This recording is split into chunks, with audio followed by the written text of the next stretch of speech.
2 days, one local soldier will be returning home after spending 2 years recovering from a blast that claimed both of his legs and one arm. Caitlin Nukitas caught up with 22-year-old Matt Crumweedy's family today, and she joins us live in Pocatello to explain his road to recovery. So, Caitlin, why is this considered such a miracle? Well, 2 years ago today, Crumweedy stepped on an IED, but medics didn't give up on him. So now he's learning how to walk, how to snowboard, and even how to hunt once again. To practice the piano, do you remember this? Not they would really. only do patriotic music. From the first time, twins Matt and Mark picked up an instrument.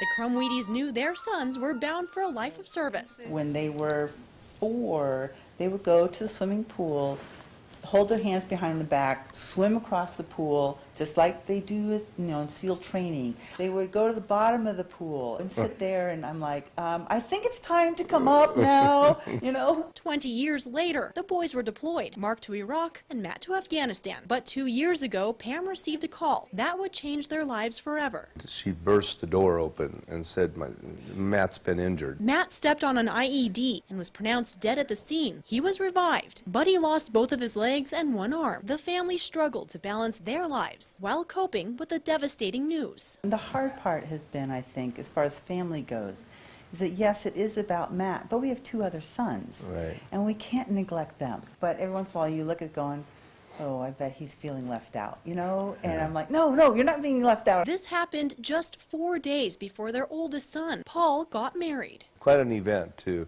be hosting a wedding or a reception on the one hand, and go outside and see a motorcycle club honoring my son's injury. It was like night and day. After 2 years recovering in Texas, he's doing things nobody thought possible. He's getting on the lift. This road to recovery tested the family physically, but it was the test of emotional strength, which pulled them through. It's a new norm. That's what a lot of people have been telling me.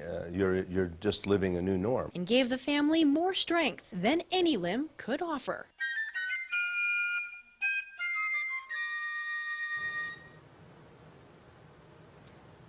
Now, in preparation for Matt's return, the family's replacing all of the carpet with hardwood floors in their home, so that way it's a little easier for Matt to get around in his wheelchair. In Pocatello, I'm Caitlin Nukitas. All right, thank you, Caitlin. Matt's expected to come back on June 29th.